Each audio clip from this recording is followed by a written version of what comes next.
And are you? And are you? I feel bad that these seats over here, you know, it's sort of Shakespearean. I have to come over here. Hello. How are you? All right. They're kind of scary. Hi, Sean. Hello, my dear. It's like we've never met, but we were talking backstage. But it always feels weird because you sit down and go, so hi, how are you doing? Again. Let's carry this out in front of people, shall we? That's what I was thinking. You were having some deep and meaningful conversations there about technology. About technology and life. And raise your hand. Wait, does everybody have their phones on them? Can you turn your lights on? Oh, yeah, turn your lights on your phones. Let's have a look. Oh my God, it's kind of amazing. That's what the end of civilization looks like. That's exactly what that's incredible, you guys. Wow, I feel like Bono. Yeah, actually, we have to start waving them in the air now. Like, I have to sing. yes. In the name of love. Sorry. One more and... Sorry. I like to sing. Good. My daughter says to me, my daughters hate my voice. I have 3 daughters. Allie, 22. She'll be 23 this month. She was the girl who played Eleanor at the end of The Lord of the Rings, the little daughter who comes running up to Sam. Yes, that's how I feel. 23 now, finished university, in her own apartment. And then we've got 17, Elizabeth, and 14 is Isabella. So they all hate my singing voice. Is it a bad singing? No, it's a wonderful singing voice. It's just never in tune. It's never on key. But no, except when I have a microphone, if I can hear myself, it can be a little bit better. You'll see in a minute. But what's your go-to karaoke song then? Oh, mine's Starship. We built this city. We built this, yeah. Rock and roll, like such a good song. It's a great. The first time I ever went to a nightclub, I was 18. I was in Australia, and that song was on, and I was talking to girls. So, good memories. Definitely good memories for that song. I don't know. I like Billy Joel. Billy Joel. Come out, Virginia, don't let me wait. You Catholic girls start much too late. Oh, sooner or later it comes down to fate. I might as well be the one. That's dedicated to Virginia, who's with me working in my corner this week. I don't know where she is. Where's Virginia? Yeah. Oh, she's over there. Virginia, hello. There you go. Hello. Only the good die young. Yay. There it is. You've got a lovely voice. What do you think, you guys? Good karaoke voice? There you go. So my daughter says I get a play, my first play ever. It's John Cleese adaptation of a French farce. And she walks into the kitchen and I said, hey, I just got offered my first, well, I've been offered others, but the first full play. She said, do you have to sing in it? Oh, I said, no. She said, then you should do it. And then the next one came in and said the same thing. And then my wife came in. She's a little more politic. And she said, oh, are you going to sing? I said, no. She said, oh. Sean, I wanted to go back before your daughters were born. Yeah. When you're a youngie, when you're a young thing. Yeah. Because I am a very, very, very big Goonies fan. Oh, yeah. Are you getting to the Goonies and the Goonies fans here? Now, I saw that it's going to be 35 years old next year. Crazy! How do you feel when you look back at yourself growing up in front of the camera? Is it weird? Is it like looking back at an old photo when you watch your old movies? It's... Sometimes I'll take a moment. Okay, so this year, I was lucky enough to perform in Big Bang Theory. Did anybody see me in Big Bang Theory? Any fans? I was in 3 episodes at the end of the final season, which was just mental. I was such a fan of the show right when it came out, and it did so much for these Comic-Cons. You know, it really helped popularize the Comic-Cons. It turned it from sort of a fringe thing into a kind of a mainstream family entertainment. So I love that. And there I am on stage, and my character is Dr. Pemberton, and Sheldon is knocking, Dr. Pemberton, and I'm like, oh my God. And then they open the door, and I have to be performing. But anyhow, the stage where they did that show for 12 years, I want to say it was stage 20, but whichever the number was, it's where the set for the attic was in the Goonies, where we retrieved the map. And the Chester Copperpot story, and I tell the story of One-Eyed Willie and the war with the great battle, and so they were all big Goonies fans too. And so we're chit-chatting, and I'm looking up at the rafters, and I'm looking at the door, and they were like, what are you doing?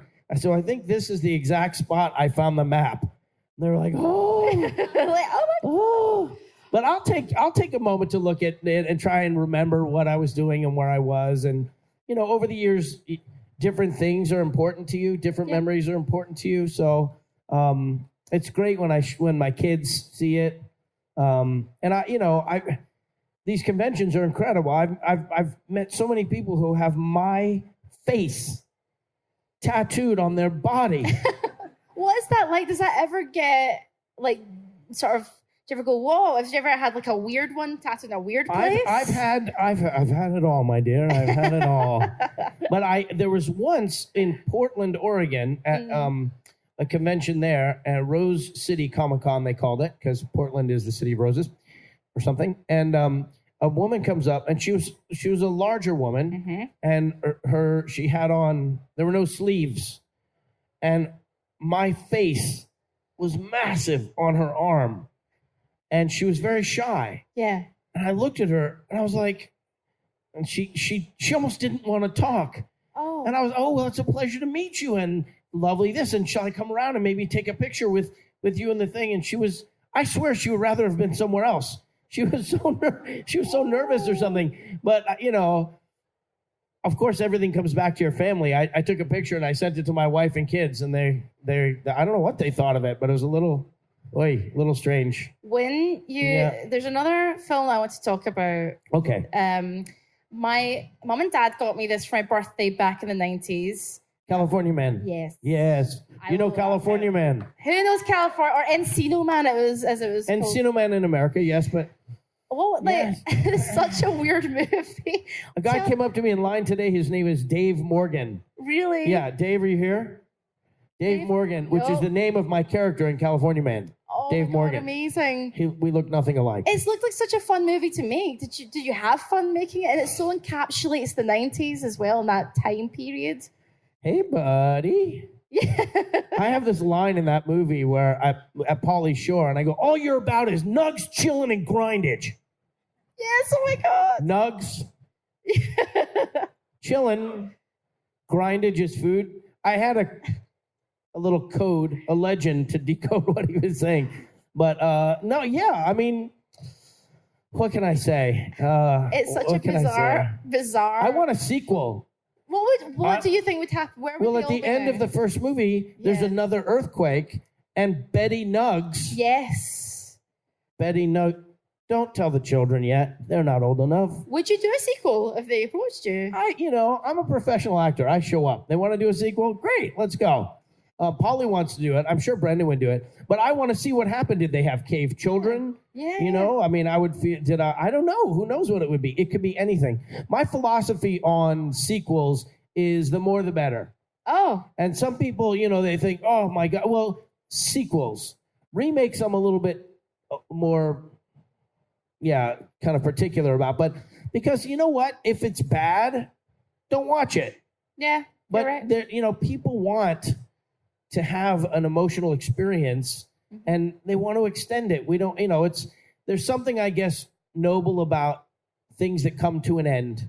You come to the end of the story, Lord of the Rings, well, I'm back, and the book closes, and if you want to experience again, you start at the beginning of the book, but you're in for another long journey. But, I don't know, Ghostbusters, I like the Ghostbusters sequel. Some people didn't like it, but I'll go for, yeah. But you're so right, because we live in this culture of people getting online and moaning, and if you don't like it, just don't watch it. Yeah. It's that simple, people. And the other thing is, when I come to conventions, people interpret me or movies I've been in or characters or stories in a million different ways, needlepoint and in music and drawing and whatever, and people are expressing themselves. Well, the filmmakers and the actors and, most of the people involved with it, they're expressing themselves. So let the next group of people express themselves, and you can, appreciate their hard work, and then, not watch. If somebody remade Back to the Future, I don't know if I would, I might look at it just to see what they did, but no one's going to ever take Back to the Future away from me, Yeah, That's my feeling. It's stuck in your brain. Now, a lot of your characters have got a lot of heart. I love this quote: "People will root for anyone if they show them your heart." Now, Samwise, I can't remember where I said that. People will root for anyone who shows them their heart. That I think is the essence of the through line of the characters that I've been able to play, and it's true. You know, if you take a beetle, a little dung beetle, and you set it here on the couch, and the dung beetle just wants to get to the other side of the couch where there's a girl dung beetle. After a few minutes, all you want is to see that dung beetle get to the other side. You know what I mean?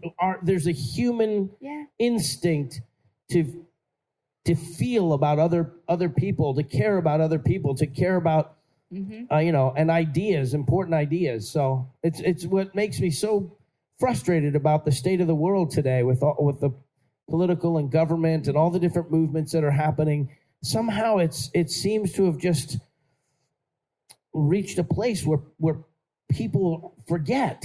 They forget that we love each other and we want to live and we want peace and we want happiness and prosperity and we want to talk to each other, with the way you teach your children to be respectful to each other. So that's why I love your characters, because when I watch you on screen, it's not overly saccharine. You've just got, there's a nobleness in the heart and a niceness of the human spirit that comes through.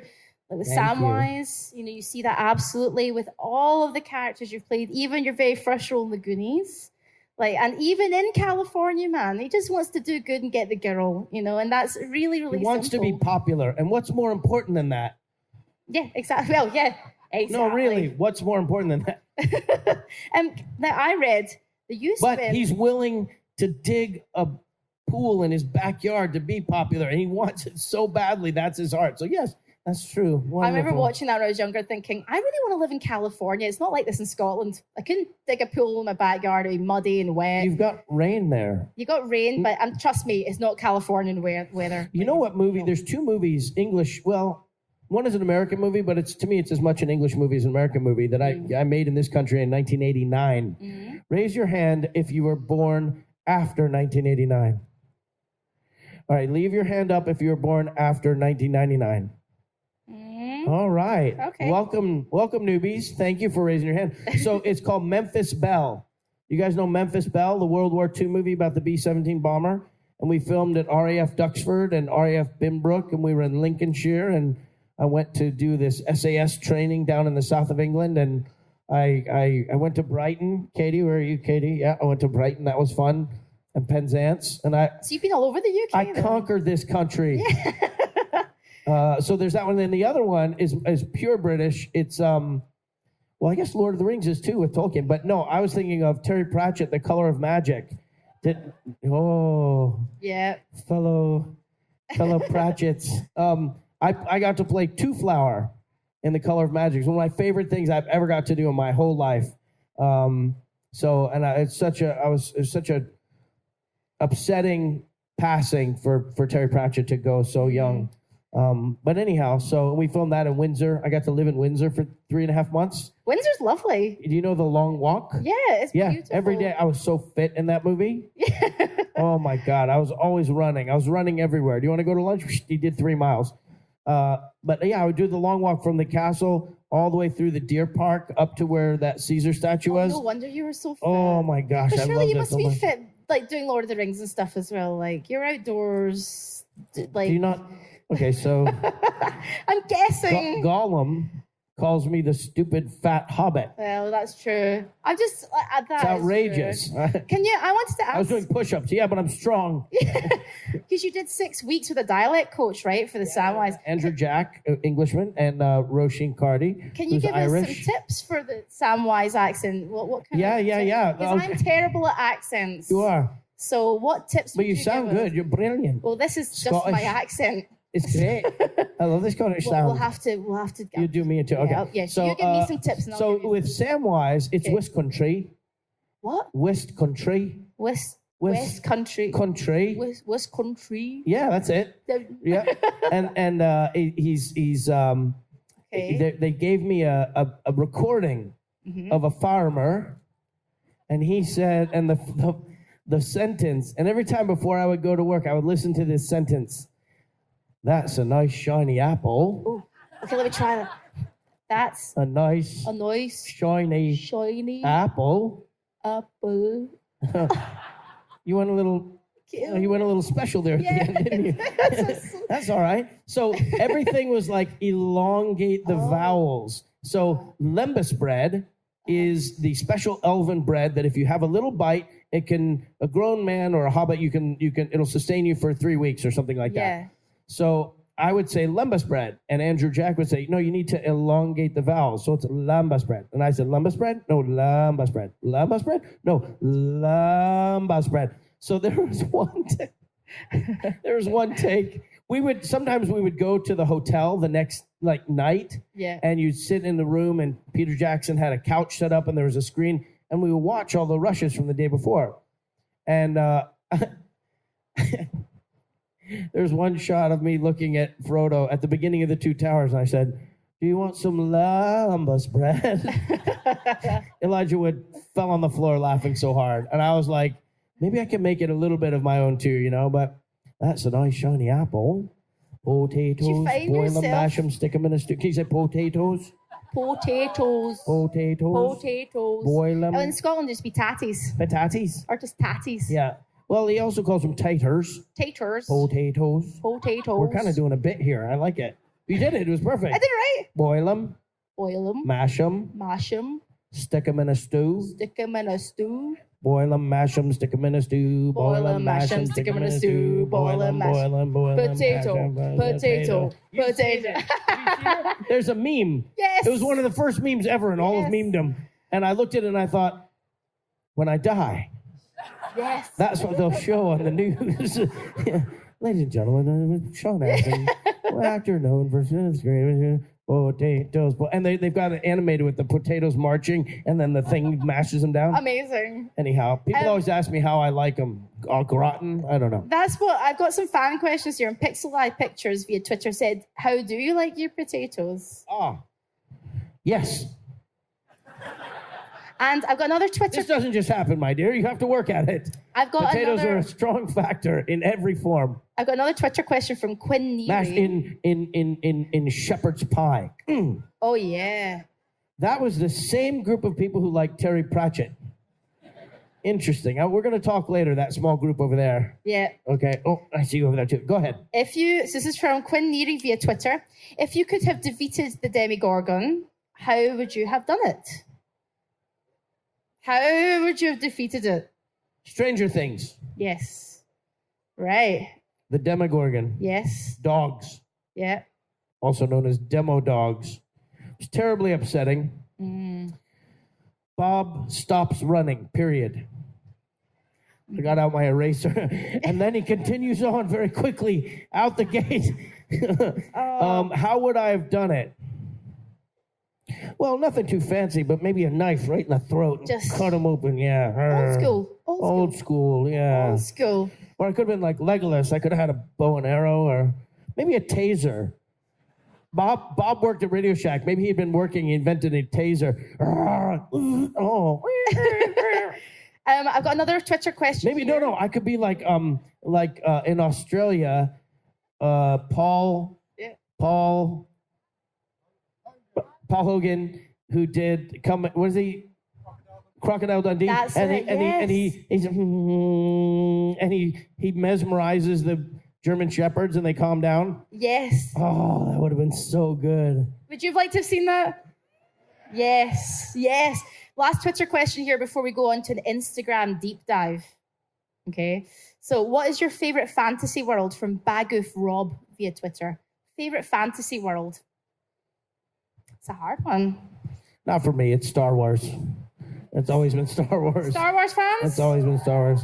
I was 7 years old when that came out, and I borrowed my father's Super 8 film camera, and I would do chores and make up enough money to go and buy the Super 8 cartridge film. Yeah. And we recreated Star Wars in our backyard. We had little miniatures, and we built one of those pods, one of those space pods, and that was watching the making of Star Wars when George Lucas was, showing you how they did the models and stuff. One of the reasons I think it's why I appreciated Lord of the Rings so much, because when we got down to New Zealand, they had these things called miniatures, but they were so massive, it seemed silly calling them a miniature, but, Minas Tirith, 2 stories tall, and you could take a ladder and climb up, and wherever you would look on Minas Tirith, or in the Mines of Moria, you could see little buckets and just everything. It was just like a little kid's fantasy, and I remember thinking, and honestly, when you look at the films back again,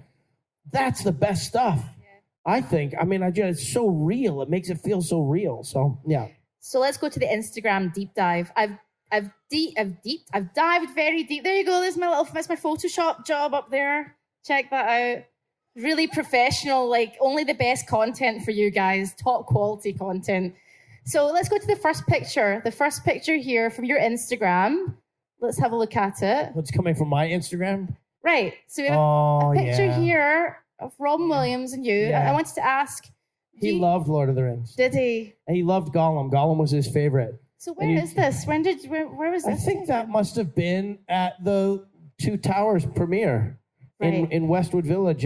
Actually, right out in front of the Man Bruin Cinema, where when I was 16, I worked tearing tickets and selling popcorn and cleaning the butter maker and, temperature in the theater. I worked at that theater, and there you are, 15 years later, I'm starring in this, several $100 million franchise and getting to meet one of the greats. I also met him at the Directors Guild of America, the union for the directors, at their awards show. And we were backstage, and he said something to me, and I said, well, it's something about the longevity, the kind of the potential that it would have enduring. That baby's fine. You don't have to worry. I like that baby. Oh. I mean, you can keep it, but I like it. It's beautiful. It's a beautiful baby. Hi, baby. Hello, boo-boo. Hello, boo-boo. So love babies. Cute. Just don't come on the plane just yet, because I have to fly back to Miami in the morning. I'm kidding. Baby's good. So he says to me, we're talking about he made some comment about the enduring legacy of what Lord of the Rings will become. And this was just when it was coming out. And I said, well, I don't know. I kind of, not just modest, but you don't know necessarily what's going to mean something to people over time. And he said, oh, no, man. He goes, you guys are locked in. That expression, locked in, the idea that in the popular imagination, something can happen that is, I don't know if it's permanent, but, how many generations it'll last. But he just made it, it's just something about the way he said that I so appreciate. And again, another tragic passing, so upsetting, but love Robin Williams. We're going to move on to another game now. Instead, I'm going to move on from the Instagram deep dive. But before, we're going to move on to BFFs Getting to Know You. This is another game. Is that you and me, BFFs? Are we BFFs? Yeah. Yay. Yeah. Okay, so let's get the BFFs thing. Look at that. Check that out. Oh. Top quality content. Guys, before we start this game, there's a mic there and there's a mic there. And if you have a question for Sean, start queuing up and we'll get to fan questions. Mic at this side of the room and mic at that side of the room. Don't be shy. Just jump up and get to the mics. So getting to know you. Getting to know all about you. I feel like you're in tune and I'm out of tune. Sorry, I was letting the side down. We switched. Yeah, we switched. So answer these really quick, okay? This is how, if we were getting to know you and be your BFF, okay? Your most embarrassing moment. No? Once when I was 16, I made a deal with a man. He would bring recording equipment to my show, and I would go and present awards to cheerleaders. It was a cheerleading competition. So 16, 17, 18-year-old girls, thousands of them. And so I'm there at the stadium. It was a massive stadium. And I had stubble like I did now. And I thought, if I'm going to meet these girls, So I went into the bathroom and I brought a razor, but I didn't have shaving cream. So I just dry shave like this. Oh, no. Right, really fast. And I look in the mirror, blood. Oh, no. Pouring down my face. I mean, like a horror movie. Oh. So I'm trying to get it to blot up. And they're like, Sean, it's time. And so I finally get it all so it's at least coagulating a little bit. And I go out there and they have those cameras that for the Jumbotron. Yeah. And so, hi, now from St. Louis, the something or other thing. And the girls come up and they're like, oh my gosh. You're like, And they look at me. They all have this disgusted look on my face. So I'm sure I've had something more embarrassing, but that's the first one that pops in mind. what qualities do you look for in a best friend? Qualities. Go for it. Large breasts. Fair. All my guy friends are like that. No, I don't know. What do I look for in a best friend? My wife is my best friend. So, and when we met when I was 19, I saw her and I just, in my mind, I tackled her. You're like, yes, you're the one for I me. tackled her and never let her go. I feel that way about my husband. Yeah. It's nice when you meet your person. Yeah. She tries to get away all the time. I think it's illegal. So what is it about her? There's just her heart, you know, something about her heart is so perfect. And your biggest pet peeve? Okay, in airports lately, when I'm walking, people have forgotten how to walk. Yes. What is wrong with people? Even if they're not on their phones, it's like they're taking the same disorientation that they would have if they were looking at their phones, and they've carried it into their non-phone walking. Yeah. So you're walking down people, you pick a line. I'm walking this way. Now, it's one thing if somebody has to go from here to there, and so you cross paths, it's fine to be patient. But when people are heading that way, and they just kind of wander into your path. And you're like, mate, walk better. It's exhausting. Oh, and last one. I'd like to have a paint gun. There was a Facebook group for a time called I Like to Punch Slow Walking People in the Back of the Head. I don't mind slow. Just hold your line, people. Yeah, stay in one line. Hold your line. And the last one, very quick, because we need to get the fan questions. If you're feeling down or sad, how would we make you feel better? What picks you up? What would pick you up? Well, the truth is, it doesn't look like it at the moment, but I'm a runner. Yes. I've done 13 big city marathons. I must come and do the London Marathon. You must, yeah. It's strange how they organize it. It's so big. They have 3 starting chutes. Yeah. But anyhow, and I did the Ironman triathlon in Hawaii, and there's something about nature, mountains. And I love running with large groups of people because I interact with large groups of people all the time. And it's not just because you're famous, but our way of relating now, person to person, we take pictures with each other. And that's great. I love taking selfies. I love taking pictures. It's memorializing a moment. But there is a repetitive quality to it. So sometimes I like the idea that we're all together, but we're moving in the same direction. We kind of have a common purpose. At the end, we've shared something together that we'll never forget. Yeah. And then when you chit-chat about it, you can, I want to know what happened to you on mile 11, and you want to know what happened to me. And, so there's something about that. So if we'll all go for a run tomorrow morning, we'll be at the hotel just around the corner starting 6 a.m. Who's up for a run at 6 a.m.? Yep. Yeah, there's one taker. Were you the millennial who raised your hand too? I like you. I like that one. Right. Now on to fan questions. Let's start over here. Sir, go for it. What's your name? What's your question? My name is Ryan. That is loud. As what teenager pursuing acting myself, I wanted to ask you, Sean, in terms of method, motivation, and intention, how do you work as a professional actor? Ooh, it's deep. My good luck to you in your career. I'm sure we will be on a film or television set or stage before too long. Thank you. You have a seriousness of purpose and a gravity that will carry you far. Thank you. My father taught me. My mother and father are actors, famous actors. More important than famous, they're good quality actors. My father's admonition to me, and then when I got older and studied for a little bit with Stella Adler, she said the same thing. The truth. It's the actor's job to tell the truth. You're an instrument, a vessel through which the truth of the playwright flows.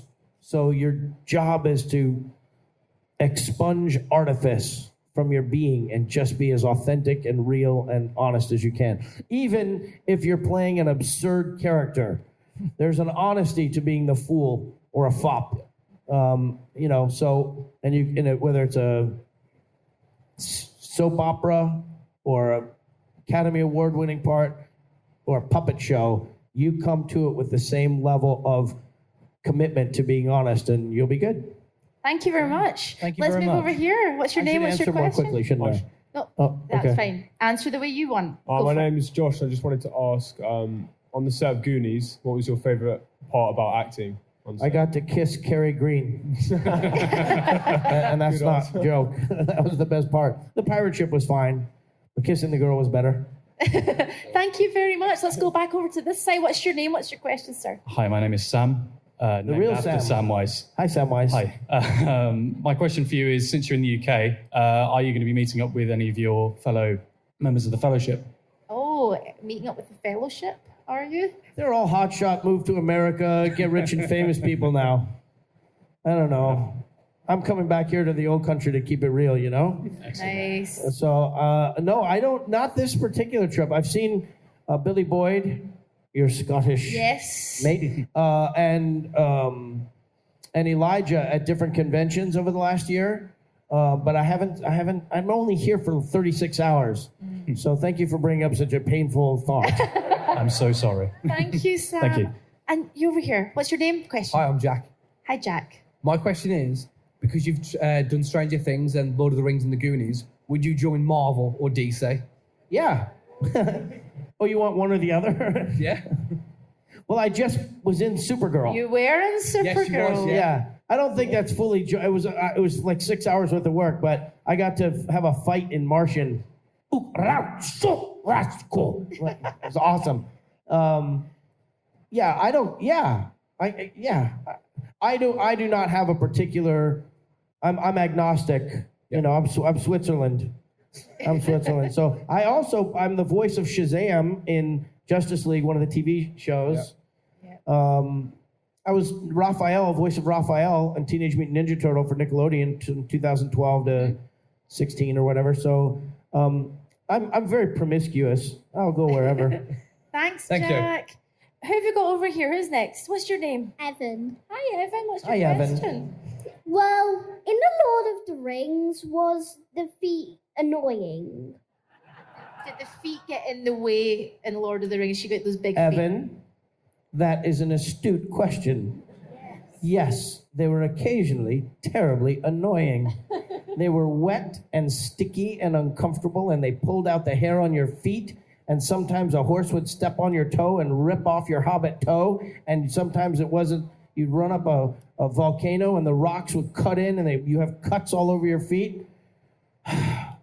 Stupid Tolkien. Thanks, Evan. Thank you so much. Thanks, Evan. Over here, what's your name? Hi, Sean. I'm Saban. I was just wondering, you said you did Raphael and Ninja Turtles. I'm a huge Ninja Turtles fan. Come on, stop talking and start fighting. Yeah. So I was just wondering, in your show, the 80s Turtles came back. The 80s Turtles came back in your show. So I was wondering if in any future versions of Ninja Turtles, if they were to ask you to come back, would you do it? Oh, yeah, in a heartbeat. The 80s Turtles came back. And Yeah. Actually, one of the 80s Turtles was playing Yeah, Rob Leonardo. Paulson, He was Donnie, Rob Paulson, who yeah. played Raphael in the original, was now playing Leonardo. He's Yeah. now directing the new one. Yeah. I'm a little surprised we haven't gotten the call to come back, but I think maybe they need a little space to create their own show, make sure they have their own identity. But yeah, no, of course. I'd be happy to participate, of course. Thank I'm you. very easygoing. Thank you so much. Who have you got over here? What's your name? What's your I'm question? Jake.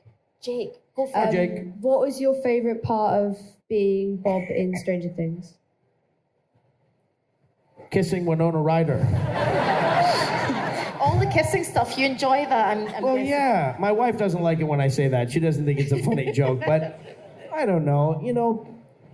I don't know. And it's Winona. It's Winona. We grew up alongside each other in Hollywood, and we did a little movie together many years ago, and so we were back together again. And she's so sweet.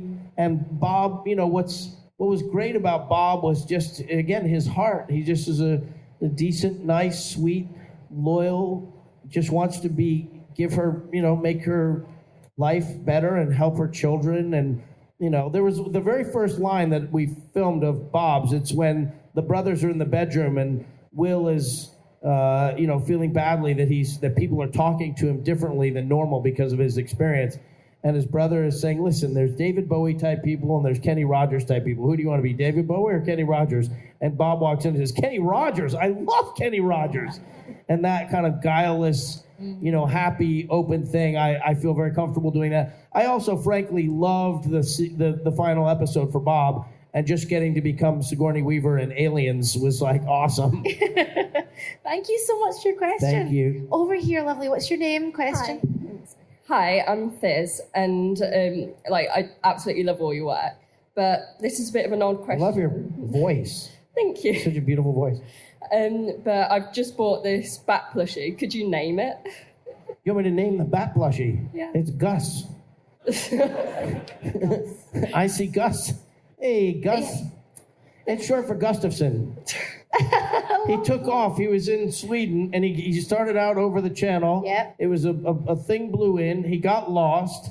He landed somewhere near the Dover, by the White Cliffs, and then he's been lost ever since. And now he finally made his way to you. And thank God for Gus.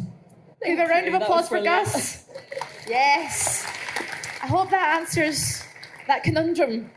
Next, who have we got over here? Ariana, Hi there. What's your question? will you ever do a Goonies sequel? Goonies sequel. Well, when I said at the beginning that I liked sequels, I meant that for Goonies as well. So, yes. In fact, the Goonies sequel I want to see, I want to go back in time, and I want to meet One-Eyed Willie in the middle of the battle. That's what I want to do. But I'm just the actor. I don't get to choose. Just putting that out there, though. Put it out there. I never put it out there, but now, we're getting old. Might as well. Why not? Thank you, my very dear. much. Next. Yeah, my name's Laura. Hi. In Lord of the Rings, if you could have played any other character, what would you have liked to have played? Well, when the casting director called, or when my agent called and said she talked to the casting director, and they said, you have to come in for Samwise Gamgee. They think it's going to be your part.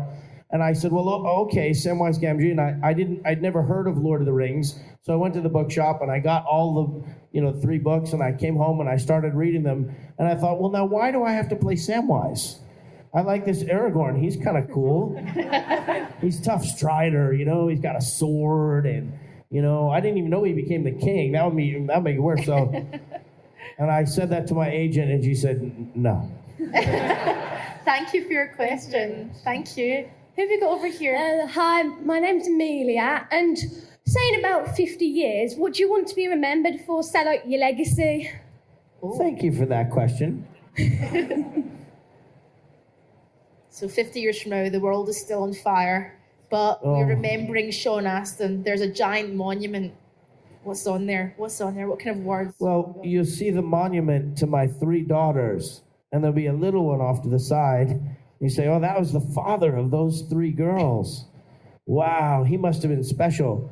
And if you read the little inscription on my statue, it'll say, not really, it was my wife's doing. I think Rudy is the most singularly identifiable character that I've played because he's so much determination and commitment to achieving something, but he's not an ideal literary character like Samwise. So Samwise, The Lord of the Rings is unquestionably the most important work that I've done in my life, and it will be the most important work at the end of my life looking back. But Rudy is me. It's Sean. I am Rudy. We're all Rudy in a way, but Rudy is an American football movie about a boy who wants to play for one of the great universities, the Catholic university in the middle of the country, Notre Dame. And he's not tall enough, strong enough. He has no football ability. His grades are terrible. There's absolutely no reason why he should be allowed to do that, but he just is relentless in his quest to do it. And finally, at the end of the movie, spoiler alert, he gets in for one play. And at the end of the play, when the game is over, his teammates carry him off the field on their shoulders. And his triumph is nothing compared to the people who are actually playing the game, but it's specific to him. And I feel like, and it's real for him and for the people who know him. That's where my quote comes from. So I feel like getting to play Samwise, Sean getting to play Samwise is like Rudy. He's just wanting to get into Notre Dame, getting to do something so important, so meaningful. So yeah, it'll be nice to be remembered, if at all. Thank you for your question. I've got gentleman with gremlin. Hi. Hi. What's your name? What's your question? That's not Gizmo. Yeah. Go for it. What have you got? My father was in that movie. My father is the janitor who accidentally spills water on the gremlins in the beginning of the second movie. So you're welcome. Oh, that's good. What's your favorite practical effect in the movie you've been in? In Lord of the Rings? Or Lord of the Rings. Practical effect. Wow, that's a great question. That is a good question. Thank you. Well, hobbits are little, so they had to find lots of creative ways of making us look little. The most obvious now is the computer-generated green screen manipulations. But from a practical effect, they did some really fun things. They built a wagon wheel, a giant wagon wheel, and they have the camera set like this. We're in Bree, and there you can see, I think it's the Prancing Pony or whichever one it is, the restaurant or bar, whatever, tavern, and the four hobbits are coming up the street towards the camera, and they roll the wagon wheel in front of the camera, and all of us are looking up as though we just saw a carriage run by. So it's just a trick of the mind. I just thought that was the coolest thing ever. They would also do things like they would make an oar for the elven canoes that we were in, the elven boats, and for the hobbits, they made the oars really, really big, so our hands couldn't go all the way around it. So it looked like little people holding a big, there were all those kind of things I love. Thank you so much. Good question. We've got time for one more question, I'm afraid. One more, but Sean will be signing autographs and doing all this stuff. So you can ask Sean when you see him later. One more question. What is your name and what is your question? All right, my name's Tom, and I was just wondering, you already established that the Hobbit feet were occasionally inconvenient or uncomfortable. I was just wondering, with the feet and the ears and all the other practical makeup, how long did that all take to apply, and was that irritating at all? Well, the hardest part about it was being fat. Like, I would just run the LA Marathon when, I don't know stones, I know pounds, but I weighed probably 135 pounds when I did the marathon. And I get the job, and by the time we started shooting and throughout the course of it, I got up to 200 pounds. So, which is fine, you get out of shape, but then after a certain period of time, you start running again, eating right, and you go back the other way. Well, for Lord of the Rings, I had to be like that for nearly 2 years. And at a certain point, I'm looking at the mirror, and I can't recognize the fat guy. I can't see myself. I can't see me who I know and feel good about. I just see, and Elijah would always get mad at me, like, you're Sam, just enjoy being Sam. And like, in character, yeah, I'm Sam. But on Saturday morning, I'm looking and I'm like, ugh, and just sitting down and walking, and I was just fat. And that you can't take you can take the feet and the ears and the hair off.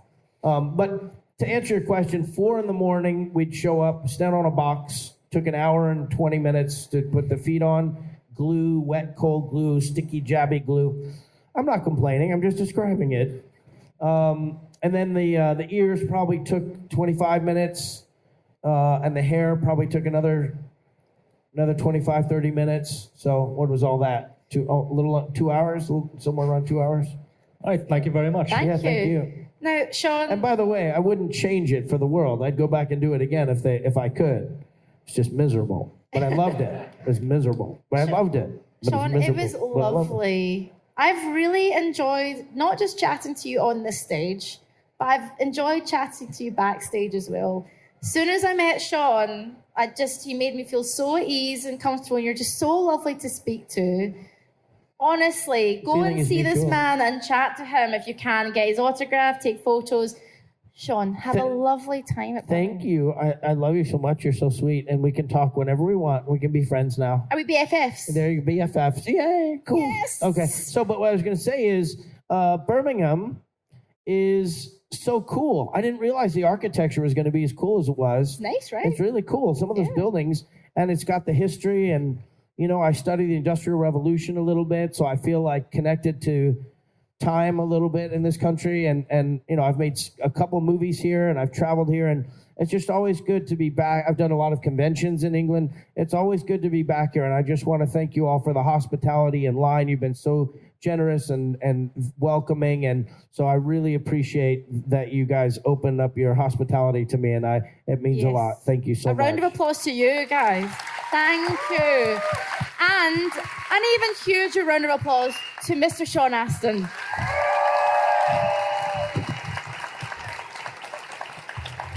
Like Donkey Kong.